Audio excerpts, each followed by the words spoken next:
Yo, what's up, guys? Welcome to Connor's College Football Predictions. Today I'm going to be breaking down my predictions for week dose of the 2013 season.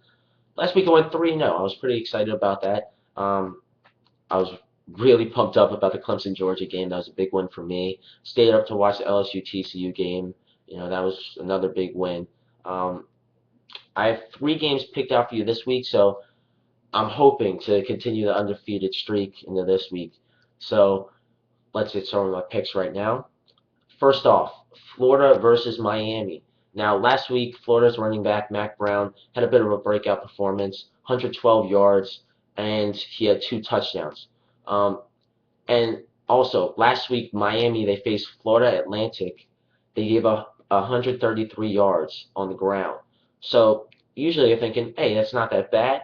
Well, considering that Florida Atlantic was 107th in the country last year in rushing offense, it's not that good. And other teams were only giving up 29 yards.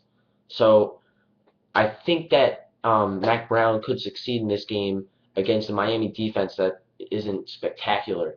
Now, also, Florida's quarterback, Jeff Driscoll, he's a little bit mobile. He runs a 4.5, 40-yard dash. It's pretty good. So I think that Florida can run all over this Miami defense, and I think that they will win this game.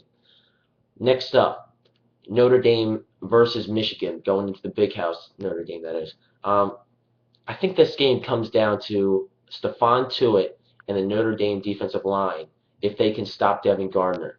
Gardner, he did throw 2 interceptions last week against Central Michigan, and now there's going to be even more pressure in the backfield. Um, hey, if Notre Dame can force turnovers, that gets the big crowd out of the game, and it gets Michigan out of the game. So it all comes down to their defensive line. Gardner is the key player in this Michigan offense. If they can get some sacks on him, maybe force him to throw the ball away, it opens up a lot of doors for them in this game. Also, on the offensive side of the ball for Notre Dame, Tommy Rees threw 346 yards last week, and he had an average of around 15 yards per attempt. So it's really good. Um, call me crazy. My dad did already. I'm going with Notre Dame going into the big house. Uh, I have to. Next up, my big game of the week. It's South Carolina versus Georgia. Now, just want to say that Georgia has lost this matchup 3 times in a row. That's just a fact. Jadeveon Clowney, there's lots of talk about him already losing his Heisman hopes because of last game against North Carolina. Look, he did have a stomach virus. That's what they're saying.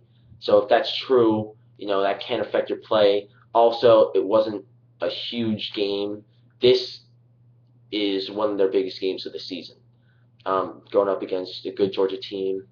Now, so Jadeveon Clowney, he needs to be healthy. He needs to have better conditioning if South Carolina wants to win. And I think he knows that. Aaron Murray, he got sacked 4 times last week against Clemson. Clemson's not really known for their defense. South Carolina is. And speaking of South Carolina's defense, it's not all Jadeveon Clowney. He's a big part of it. But they also have Chaz Sutton, who's a senior defensive lineman. He is a big part of this defense, too. Everybody always focuses on Jadeveon Clowney, especially offenses. So if Georgia focuses on Jadeveon Clowney, they have a lot more coming with Chaz Sutton. So I think that Chaz Sutton could also be big in this game. And so, just because of that, I think that South Carolina wins this game and Georgia starts off the 2013 season 0-2. I think that Jadeveon Clowney will step up and Chaz Sutton will make the dynamic duo. And I think South Carolina wins. So those are my picks for this week, and I'll see you after this week. Hope you guys have a good Labor Day weekend and enjoy your week in college football. Peace.